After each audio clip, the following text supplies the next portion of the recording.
The Sparrow's Nest by William Wordsworth. Behold within the leafy shade those bright blue eggs together laid.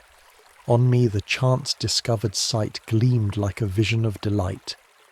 I started, seeming to espy the home and sheltered bed, the sparrow's dwelling, which hard by my father house, in wet or dry my sister Emmeline and I together visited. She looked at it and seemed to fear it, dreading, though wishing, to be near it. Such heart was in her, being then a little prattler among men. The blessing of my later year was with me when a boy. She gave me eyes, she gave me ears, and humble care and delicate fears, a heart the fountain of sweet tears, and love, and thought, and joy.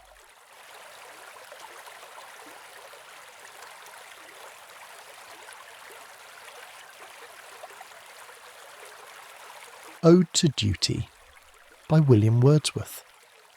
I am no longer good through deliberate intent, but by long habit have reached a point where I am not only able to do right, but am unable to do anything but what is right.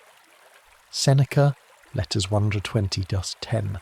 Stern daughter of the voice of God, O duty, if that name thou love who art a light to guide, a rod to check the erring and reprove, thou who art victory and law when empty terrors overawe, from vain temptations dost set free, and calm'st the weary strife of frail humanity.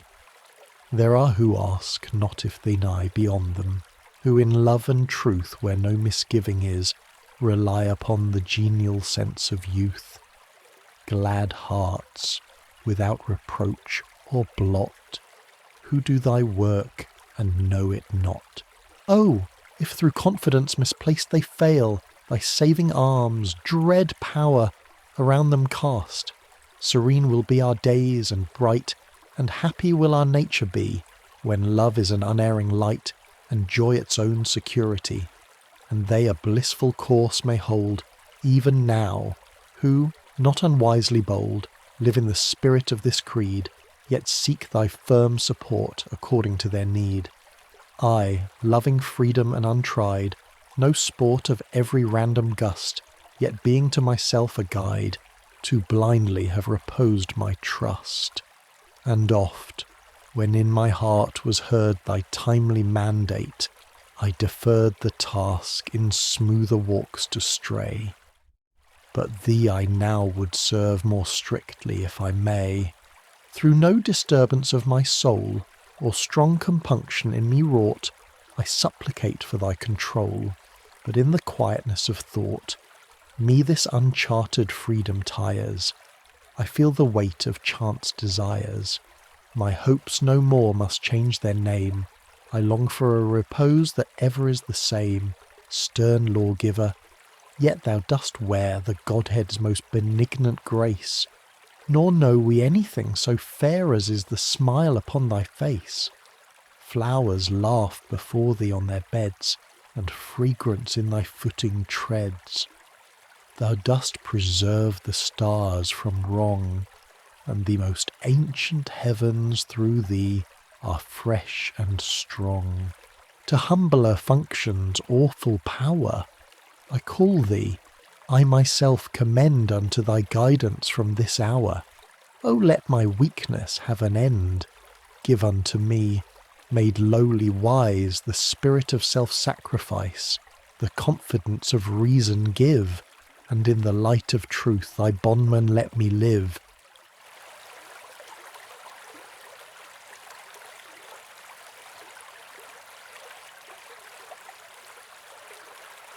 Expostulation and Reply by William Wordsworth.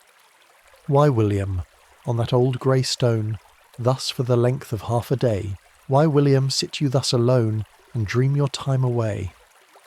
Where are your books, that light bequeathed to beings else forlorn and blind? Up, up, and drink the spirit breathed from dead men to their kind. You look round on your mother earth, as if she for no purpose bore you, as if you were her firstborn birth, and none had lived before you. One morning thus by Esthwaite Lake, when life was sweet, I knew not why, to me my good friend Matthew spake, and thus I made reply. The eye, it cannot choose but see.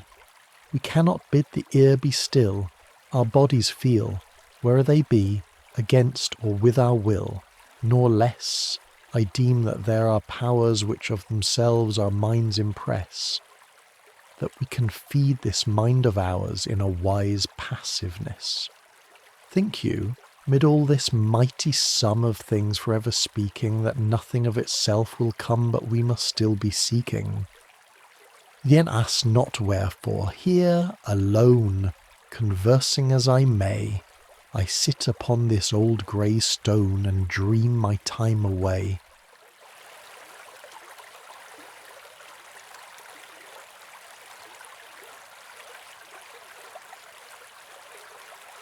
Nutting by William Wordsworth.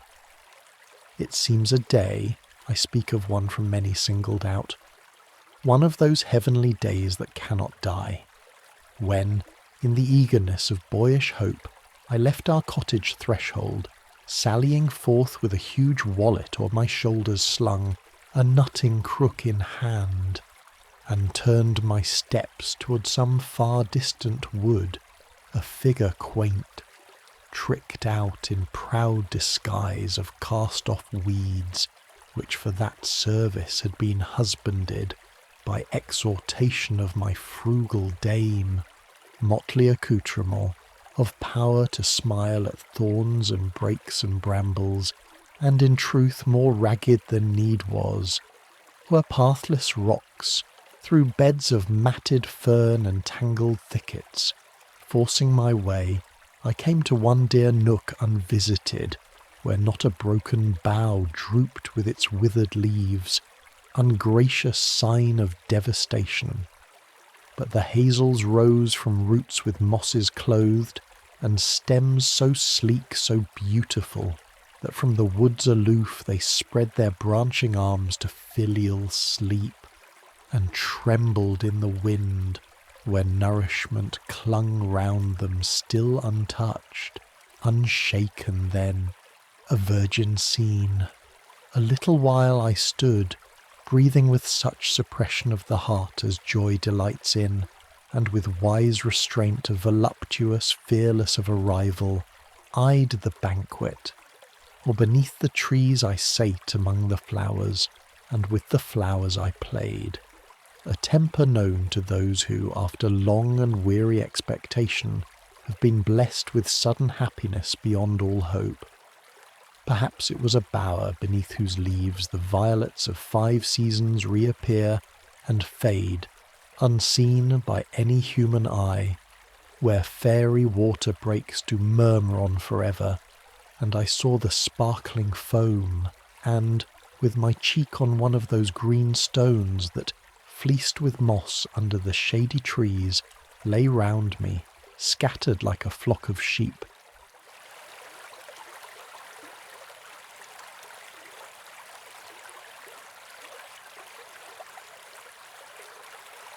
The Green Linnet by William Wordsworth.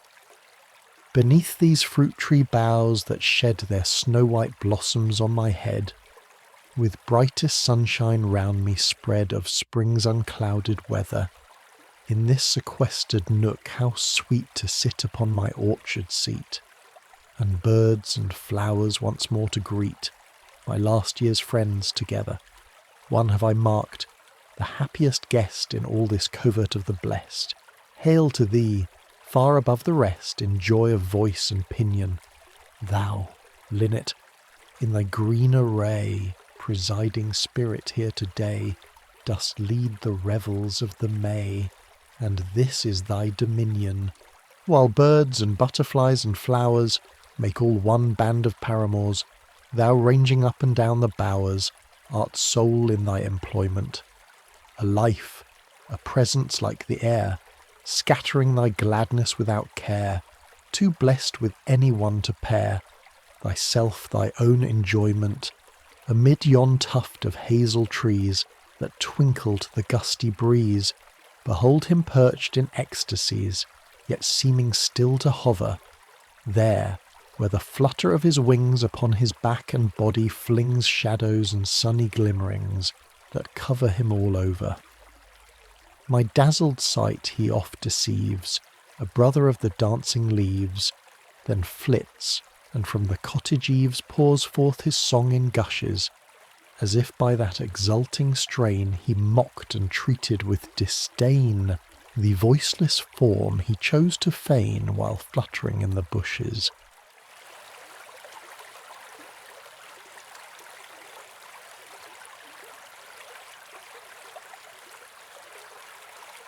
Stray Pleasures by William Wordsworth. By their floating mill that lies dead and still, behold yon prisoners three, the miller with two dames on the breast of the Thames. The platform is small, but gives room for them all, and they're dancing merrily. From the shore come the notes, to their mill where it floats, to their house and their mill tethered fast, to the small wooden isle where, their work to beguile, they from morning to even take whatever is given, and many a blithe day they have passed, in sight of the spires, all alive with the fires of the sun going down to his rest. In the broad open eye of the solitary sky, they dance. There are three, as jocund as free, while they dance on the calm river's breast. Man and maidens wheel, they themselves make the reel, and their music's a prey which they seize. It plays not for them, what matter? 'Tis theirs, and if they had care, it has scattered their cares, while they dance, crying, long as ye please. They dance not for me, yet mine is their glee.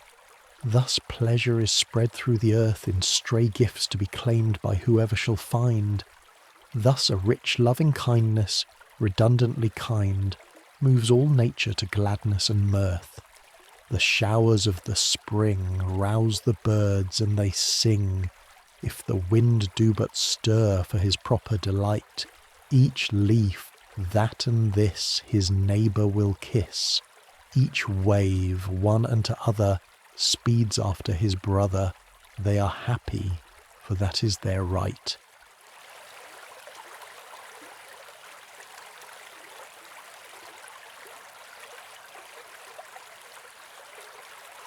To a Highland Girl by William Wordsworth, at Inversneed upon Loch Lomond.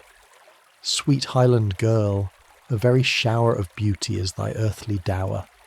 Twice 7 consenting years have shed their utmost bounty on thy head, and these grey rocks, that household lawn, those trees, a veil just half withdrawn, this fall of water that doth make a murmur near the silent lake, this little bay, a quiet road that holds in shelter thy abode. In truth, together do ye seem like something fashioned in a dream, such forms as from their covert peep when earthly cares are laid asleep. But, O fair creature, in the light of common day, so heavenly bright, I bless thee. Vision as thou art, I bless thee with a human heart. God shield thee to thy latest years. Thee neither know I nor thy peers, and yet my eyes are filled with tears. With earnest feeling I shall pray for thee when I am far away, for never saw I mien or face in which more plainly I could trace benignity and homebred sense ripening in perfect innocence. Here scattered like a random seed, remote from men, thou dost not need the embarrassed look of shy distress and maidenly shamefacedness.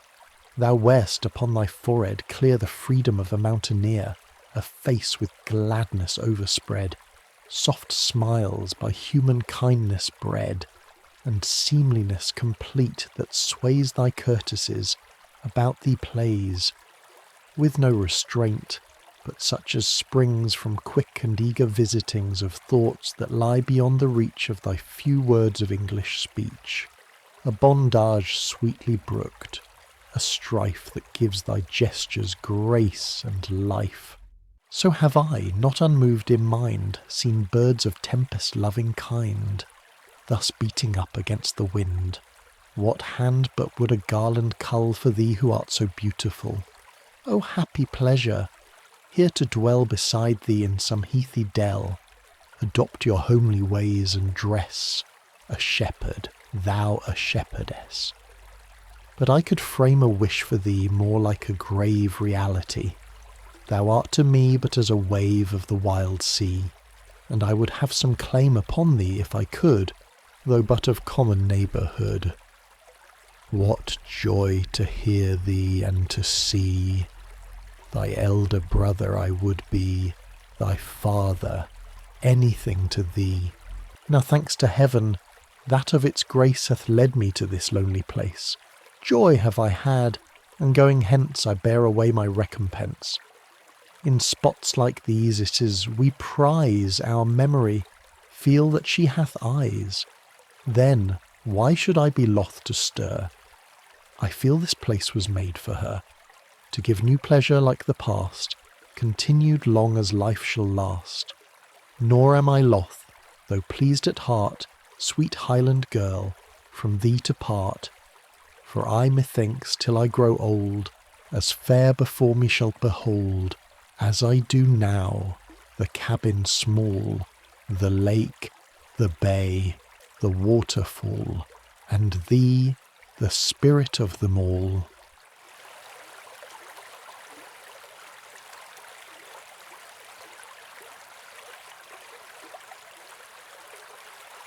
To My Sister, by William Wordsworth. It is the first mild day of March, each minute sweeter than before. The redbreast sings from the tall larch that stands beside our door. There is a blessing in the air, which seems a sense of joy to yield to the bare trees, and mountains bare, and grass in the green field. My sister, 'tis a wish of mine. Now that our morning meal is done, make haste, your morning task resign. Come forth and feel the sun. Edward will come with you, and pray put on with speed your woodland dress, and bring no book, for this one day we'll give to idleness. No joyless form shall regulate our living calendar. We from today, my friend, will date the opening of the year. Love, now a universal birth, from heart to heart is stealing, from earth to man, from man to earth. It is the hour of feeling. One moment now may give us more than years of toiling reason. Our minds shall drink at every pore the spirit of the season. Some silent laws our hearts will make, which they shall long obey. We for the year to come may take our temper from today, and for the blessed power that rolls about below above will frame the measure of our souls. They shall be tuned to love. Then come, my sister, come, I pray, with speed put on your woodland dress, and bring no book, for this one day we'll give to idleness.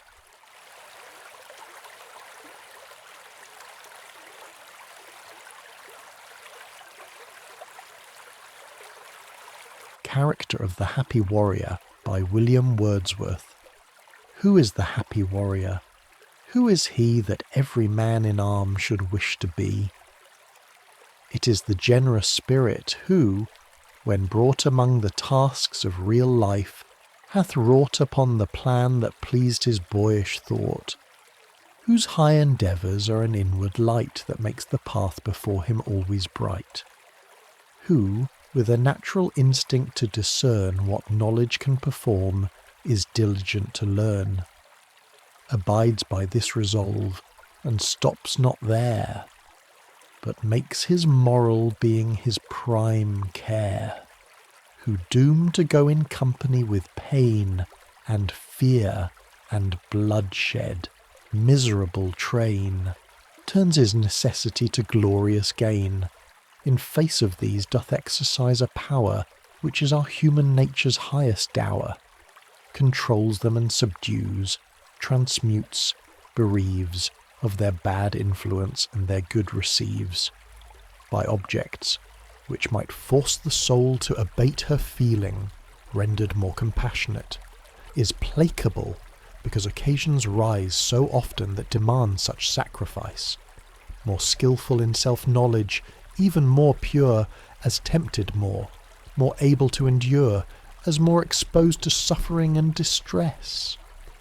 Thence, also, more alive to tenderness. 'Tis he whose law is reason, who depends upon that law as os the best of friends.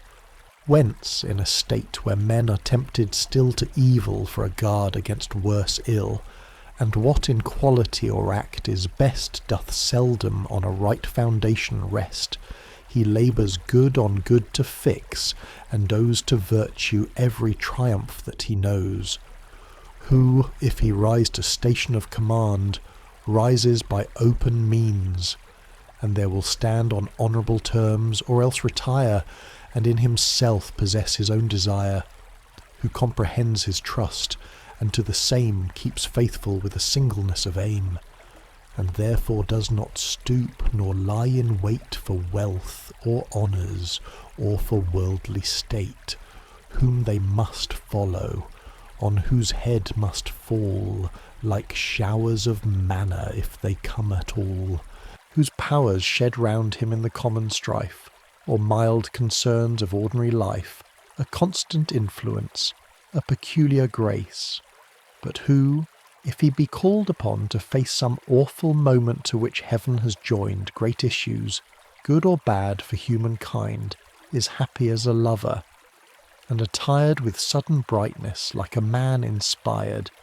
and through the heat of conflict keeps the law in calmness made, and sees what he foresaw, or if an unexpected call succeed, come when it will, is equal to the need.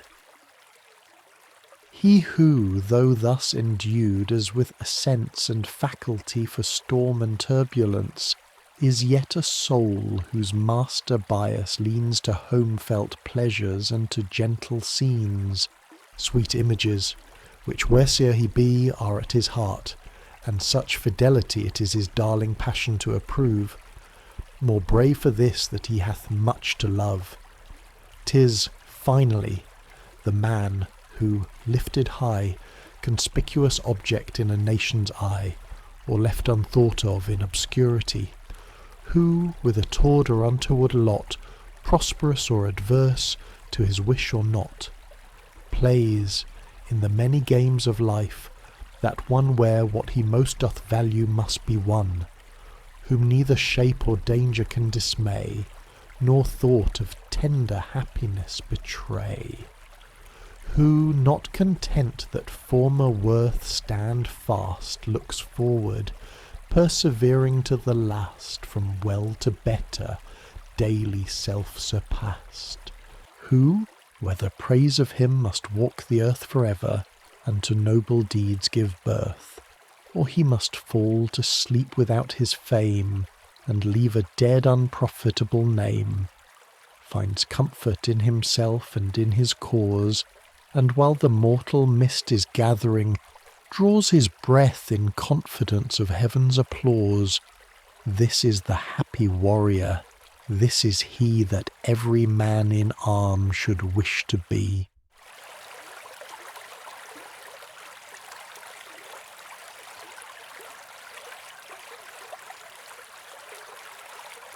To the Small Celandine, by William Wordsworth. Pansies, lilies, kingcups, daisies, let them live upon their praises. Long as there's a sun that sets, primroses will have their glory. Long as there are violets, they will have a place in story.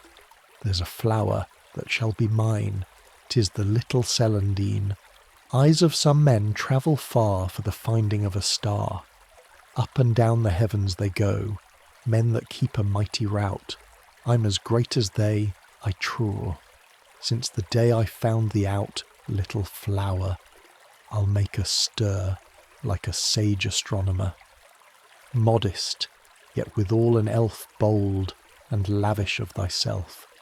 Since we needs must first have met, I have seen thee, high and low, 30 years or more, and yet 'twas a face I did not know. Thou hast now, go where I may, 50 greetings in a day.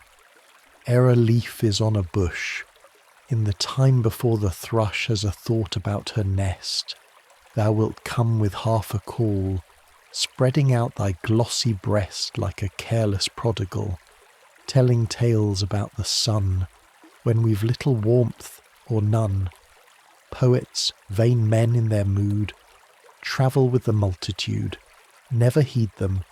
I aver that they all are wanton wooers, but the thrifty cottager, who stirs little out of doors, joys to spy thee near her home. Spring is coming, thou art come. Comfort have thou of thy merit, kindly, unassuming spirit.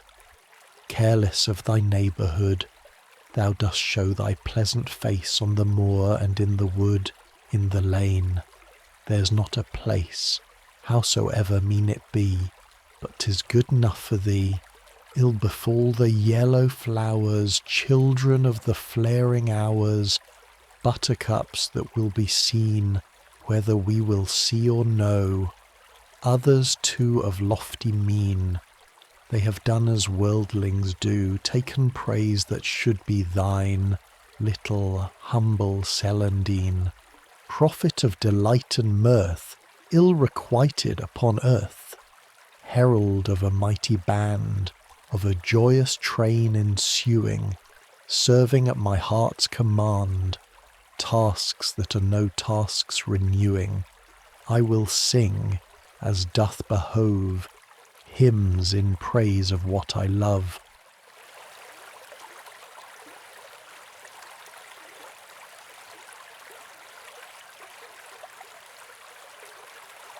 The Fountain, a Conversation by William Wordsworth. We talked with open heart and tongue, affectionate and true, a pair of friends, though I was young, and Matthew 72. We lay beneath a spreading oak, beside a mossy seat, and from the turf a fountain broke and gurgled at our feet. Now, Matthew, said I, let us match this water's pleasant tune with some old border song, or catch that suits a summer's noon, or of the church clock and the chimes sing here beneath the shade that half-mad thing of witty rhymes which you last April made. In silence Matthew lay, and eyed the spring beneath the tree, and thus the dear old man replied, the grey-haired man of glee. No check, no stay, this streamlet fears, how merrily it goes! 'Twill murmur on 1,000 years and flow as now it flows. And here on this delightful day I cannot choose but think how oft a vigorous man I lay beside this fountain's brink. My eyes are dim with childish tears, my heart is idly stirred, for the same sound is in my ears which in those days I heard. Thus fares it still in our decay, and yet the wiser mind mourns less for what age takes away than what it leaves behind. The blackbird amid leafy trees, the lark above the hill, let loose their carols when they please, are quiet when they will. With nature never do they wage a foolish strife. They see a happy youth, and their old age is beautiful and free. But we are pressed by heavy laws, and often glad no more. We wear a face of joy, because we have been glad of yore. If there be one who need bemoan his kindred laid in earth, the household hearts that were his own, it is the man of mirth. My days, my friend, are almost gone. My life has been approved, and many love me, but by none am I enough beloved. Now both himself and me he wrongs, the man who thus complains. I live and sing my idle songs upon these happy plains, and Matthew, for thy children dead I'll be a son to thee. At this he grasped my hand and said, Alas, that cannot be. We rose up from the fountain side, and down the smooth descent of the green sheep track did we glide, and through the wood we went. And ere we came to Leonard's Rock, he sang those witty rhymes about the crazy old church clock and the bewildered chimes.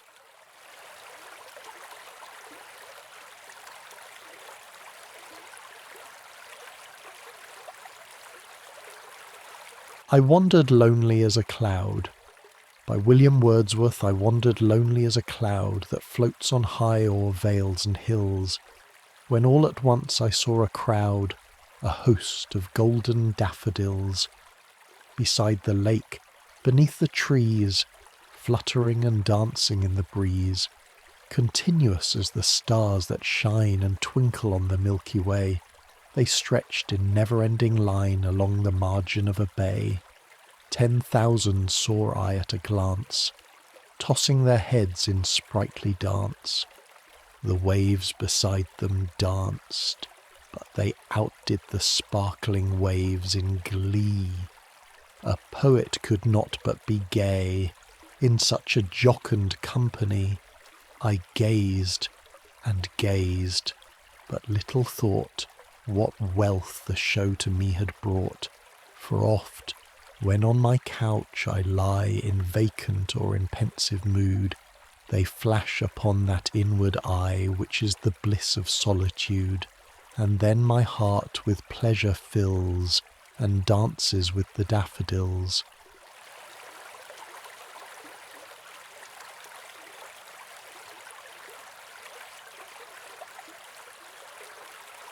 To the Daisy, by William Wordsworth.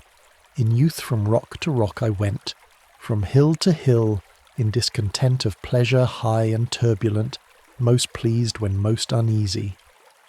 But now my own delights I make, my thirst at every rill can slake, and gladly nature's love partake of thee, sweet Daisy. When soothed awhile by milder airs, thee winter in the garland wears that thinly shades his few grey hairs.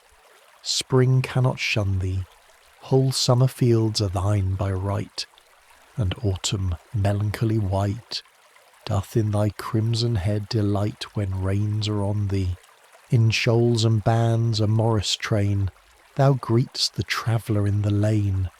If welcome once thou count'st it gain, thou art not daunted, nor cast if thou be set at naught, and oft alone in nooks remote we meet thee, like a pleasant thought, when such are wanted. Be violets in their secret muse, the flowers the wanton zephyrs choose. Proud be the rose with rains and dews, her head impearling. Thou liv'st with less ambitious aim, yet hast not gone without thy fame. Thou art indeed by many acclaim the poet's darling. If to a rock from rains he fly, or some bright day of April sky, imprisoned by hot sunshine lie near the green holly, and wearily at length should fare, he need but look about, and there thou art, a friend at hand to scare his melancholy. 100 times by rock or bower, ere thus I have lain couched an hour, have I derived from thy sweet power some apprehension, some steady love, some brief delight, some memory that had taken flight, some chime of fancy, wrong or right, or stray invention. If stately passions in me burn, and one chance look to thee should turn, I drink out of an humbler urn a lowlier pleasure, the homely sympathy that heeds the common life our nature breeds, a wisdom fitted to the needs of hearts at leisure. When smitten by the morning ray I see thee rise alert and gay, then cheerful flower, my spirits play with kindred motion. At dusk I've seldom marked thee press the ground, as if in thankfulness without some feeling more or less of true devotion. And all day long I number yet, all seasons through another debt, which I wherever thou art met, to thee am owing. An instinct call it, a blind sense, a happy, genial influence coming one knows not how nor whence, nor whither going. Child of the year, that round us run thy course, bold lover of the sun, and cheerful when the day's begun as morning leveret, thou long the poet's praise shalt gain. Thou wilt be more beloved by men in times to come, thou not in vain art nature's favourite.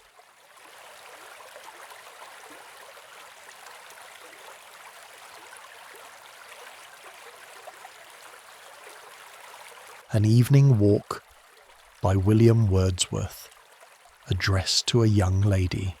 Far from my dearest friend, 'tis mine to rove through bare grey dell, high wood and pastoral cove, where Derwent rests and listens to the roar that stuns the tremulous cliffs of High Lodore, where peace to Grasmere's lonely island leads, to willowy hedgerows and to emerald meads, leads to her bridge, rude church and cottaged grounds, her rocky sheep-walks and her woodland bounds, where, undisturbed by winds, Winander sleeps mid clustering isles and holly-sprinkled steeps, where twilight glens endear my Esthwaite's shore, and memory of departed pleasures more. Fair scenes, erewhile I taught, a happy child, the echoes of your rocks my carols wild.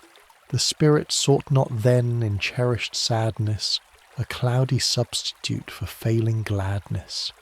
In youth's keen eye the livelong day was bright, the sun at morning and the stars at night, alike, when first the bitern's hollow bill was heard, or woodcocks roamed the moonlight hill.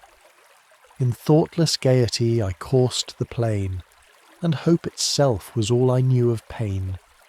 For then the inexperienced heart would beat at times, while young content forsook her seat, and wild impatience, pointing upward, showed, through passes yet unreached, a brighter road. Alas! The idle tale of man is found depicted in the dial's moral round. Hope with reflection blends her social rays to gild the total tablet of his days. Yet still, the sport of some malignant power, he knows but from its shade the present hour. But why, ungrateful, dwell on idle pain? To show what pleasures yet to me remain, say, will my friend with unreluctant ear the history of a poet's evening hear? When, in the south, the wan noon, brooding still, breathed a pale steam around the glaring hill, and shades of deep embattled clouds were seen, spotting the northern cliffs with lights between. When crowding cattle, checked by rails that make a fence far stretched into the shallow lake, lashed the cool water with their restless tails, or from high points of rock looked out for fanning gales. When schoolboys stretched their length upon the green, and round the broad spread oak, a glimmering scene, in the rough fern-clad park, the herded deer shook the still twinkling tail and glancing ear. When horses in the sun-burnt intake stood, and vainly eyed below the tempting flood, or track the passenger in mute distress, with forward neck the closing gate to press. Then, while I wandered where the huddling rill brightens with water breaks the hollow gill, as by enchantment, an obscure retreat opened at once, and stayed my devious feet. While thick above the rill the branches close, in rocky basin its wild waves repose. Inverted shrubs and moss of gloomy green cling from the rocks, with pale woodweeds between, and its own twilight softens the whole scene, save where aloft the subtle sunbeams shine on withered briars that o'er the crags recline, save where with sparkling foam a small cascade illumines from within the leafy shade. Beyond, along the vista of the brook, where antique roots its bustling course o'erlook, The eye reposes on a secret bridge half grey, half shagged with ivy to its ridge. There, bending o'er the stream, the listless swain lingers behind his disappearing wain. Did Sabine grace adorn my living line, Blandusia's praise, wild stream, should yield to thine. Never shall ruthless minister of death mid thy soft glooms the glittering steel unsheath. No goblet shall for thee be crowned with flowers, no kid with piteous outcry thrill thy bowers. The mystic shapes that by thy margin rove a more benignant sacrifice approve.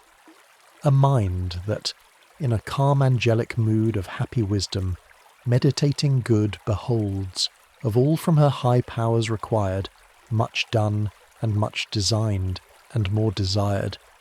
Harmonious thoughts, a soul by truth refined, entire affection for all humankind. Dear brook, farewell. Tomorrow's noon again shall hide me, wooing long thy wildwood strain. But now the sun has gained his western road, and eve's mild hour invites my steps abroad. While, near the midway cliff, the silvered kite in many a whistling circle wheels her flight. Slant watery lights from parting clouds apace travel along the precipice's base, cheering its niked waste of scattered stone by lissons grey and scanty moss o'ergrown, where scarce the foxglove peeps or thistle's beard, and restless stone chat all day long is heard. How pleasant as the sun declines to view the spacious landscape change in form and hue, here vanish as in mist before a flood of bright obscurity, hill, lawn and wood. There objects by the searching beams betrayed come forth and here retire in purple shade. Even the white stems of birch, the cottage white, soften their glare before the bellow light. The skiffs at anchor where with umbrage wide yon chestnuts half the latticed boat-house hide, shed from their sides that face the sun's slant beam, strong flakes of radiance on the tremulous stream. Raised by yon travelling flock, a dusty cloud mounts from the road and spreads its moving shroud. The shepherd, all involved in wreaths of fire, now shows a shadowy speck and now is lost entire. Into a gradual calm the breezes sink, a blue rim borders all the lake's still brink.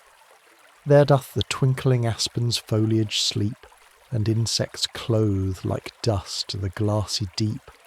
And now on every side the surface breaks into blue spots and slowly lengthening streaks. Here plots of sparkling water tremble bright with thousand twinkling points of light. There waves that, hardly weltering, die away, tip their smooth ridges with a softer ray. And now the whole wide lake in deep repose is hushed, and like a burnished mirror glows, save where, along the shady western marge, coasts, with industrious oar, the charcoal barge. Their panniard train a group of potters goad, winding from side to side up the steep road. The peasant from yon cliff of fearful edge shot, down the headlong path darts with his sledge. Bright beams the lonely mountain horse illume, feeding mid-purple heath, green rings, and broom. While the sharp slope the slackened team confounds, downward the ponderous timber wain resounds. In foamy breaks the rill, with merry song, dashed o'er the rough rock, lightly leaps along. From lonesome chapel at the mountain's feet, 3 humble bells their rustic chime repeat. Sounds from the waterside the hammered boat, and blasted quarry thunders heard remote.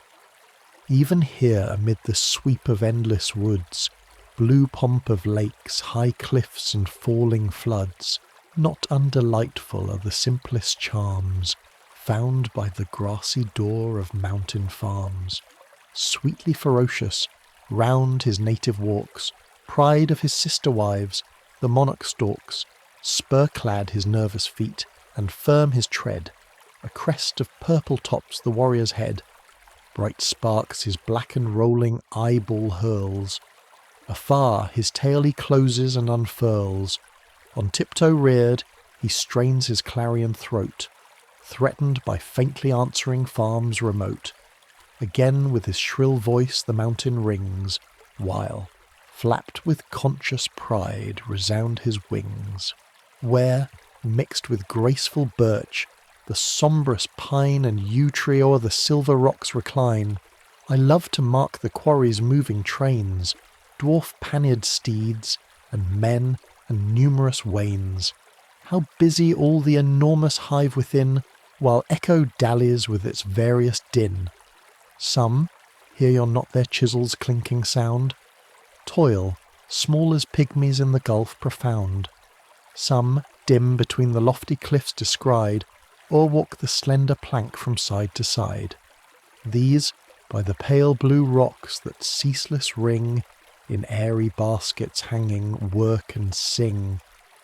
Just where a cloud above the mountain rears an edge-all flame, the broadening sun appears.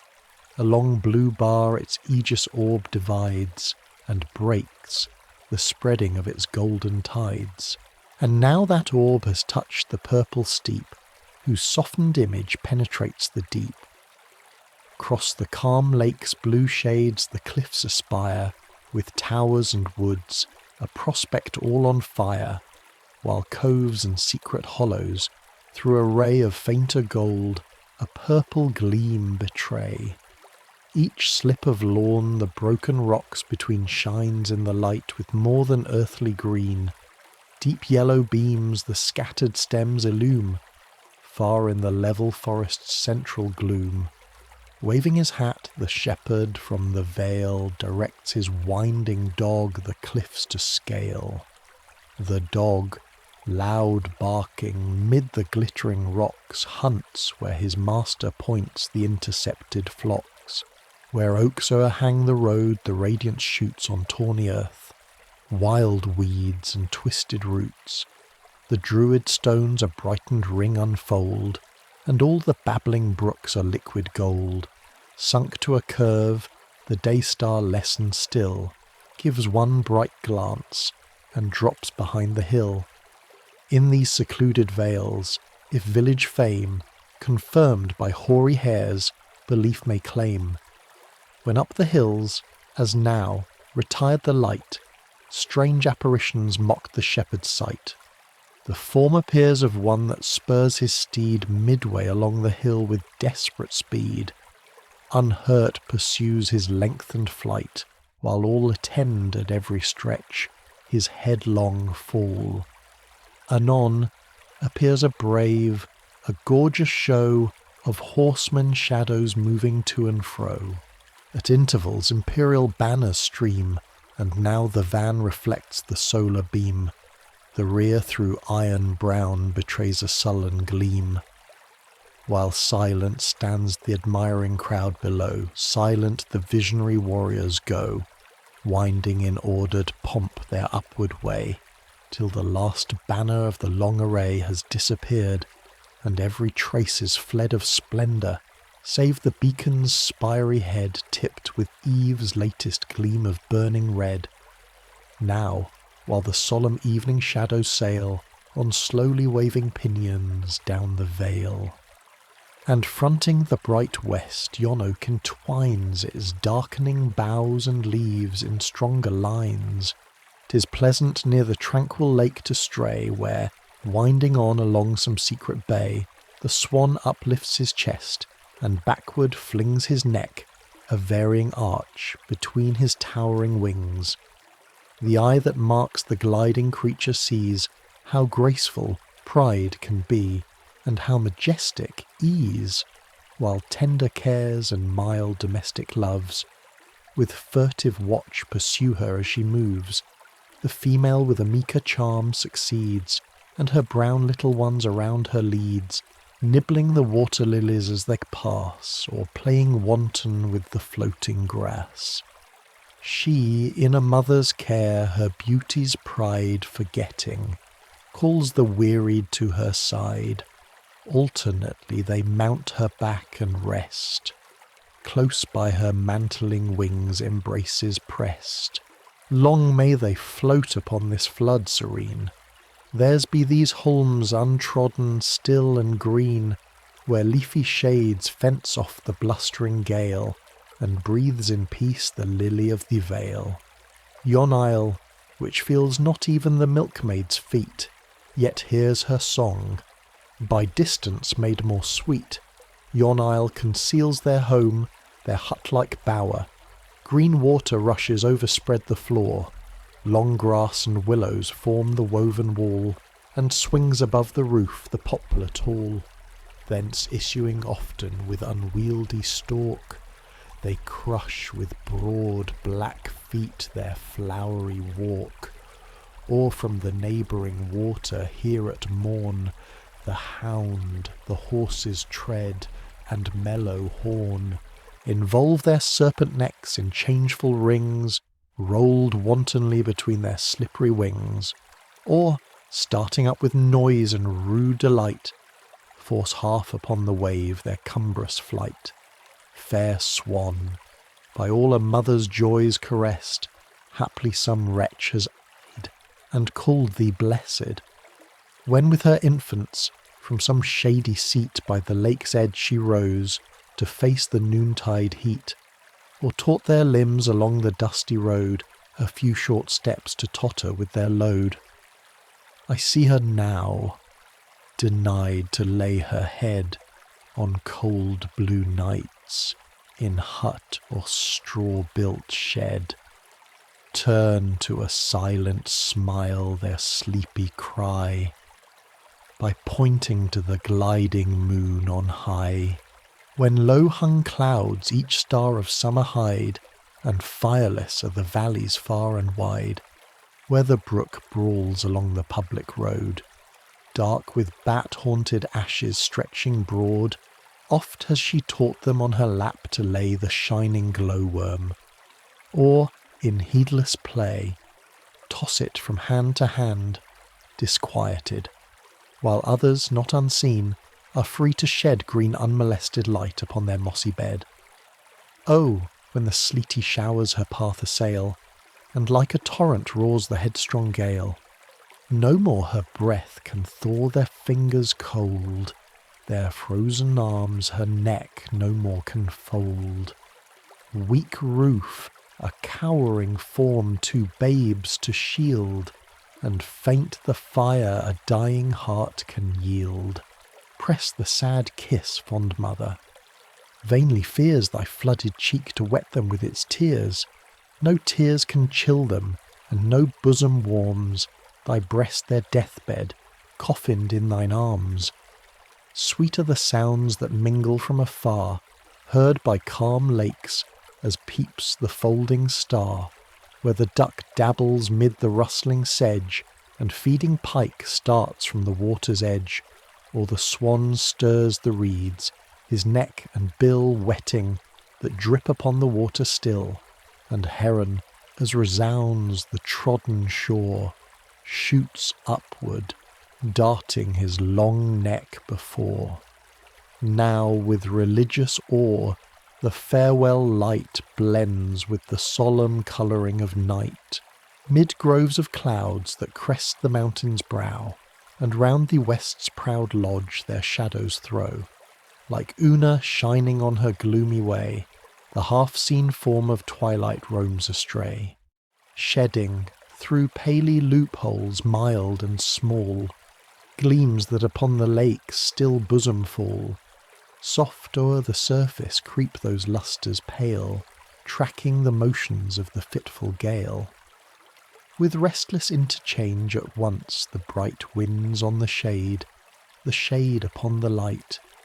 No favoured eye was e'er allowed to gaze on lovelier spectacle in fairy days, when gentle spirits urged a sportive chase, brushing with lucid wands the water's face, while music, stealing round the glimmering deeps, charmed the tall circle of the enchanted steeps. The lights are vanished from the watery plains, no wreck of all the pageantry remains. Unheeded night has overcome the vales. On the dark earth the wearied vision fails. The latest lingerer of the forest train, the lone black fir forsakes the faded plain. Last evening's sight, the cottage smoke no more, lost in the thickened darkness glimmers o'er, and towering from the sullen dark brown mere, like a black wall, the mountain steeps appear. Now o'er the soothed accordant heart we feel a sympathetic twilight slowly steal, and ever as we fondly muse we find the soft gloom deepening on the tranquil mind. Stay, pensive, sadly pleasing visions, stay. No, as fades the veil they fade away, yet still the tender vacant gloom remains, still the cold cheek its shuddering tear retains.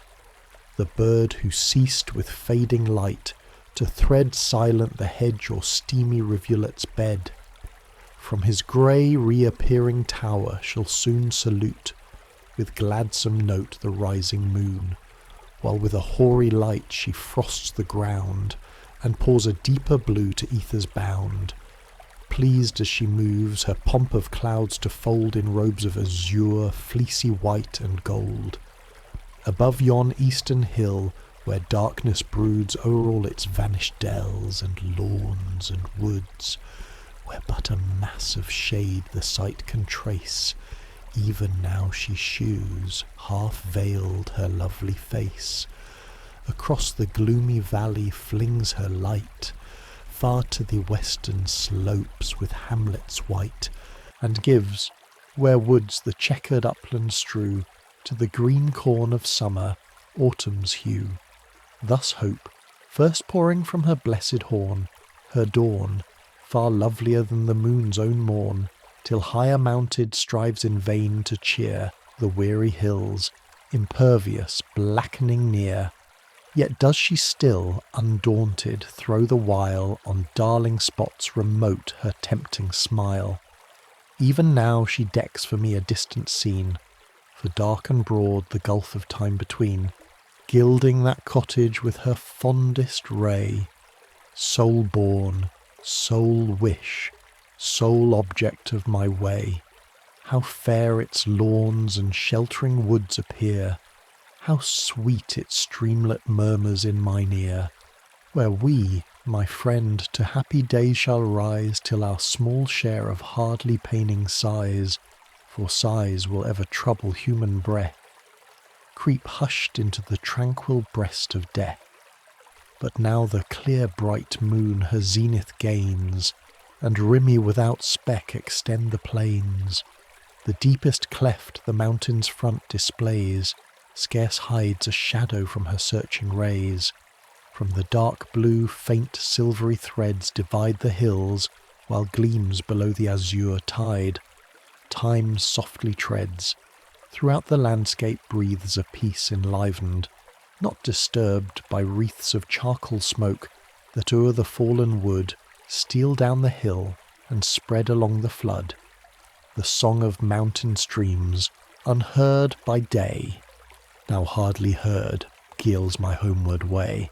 Air listens like the sleeping water still, to catch the spiritual music of the hill, broke only by the slow clock tolling deep, or shout that wakes the ferryman from sleep, the echoed hoof nearing the distant shore, the boat's first motion made with dashing oar, sound of closed gate across the water borne, hurrying the timid hare through rustling corn, the sportive outcry of the mocking owl, and at long intervals the mill-dog's howl, the distant forge's swinging thump profound, or yell in the deep woods of lonely hound.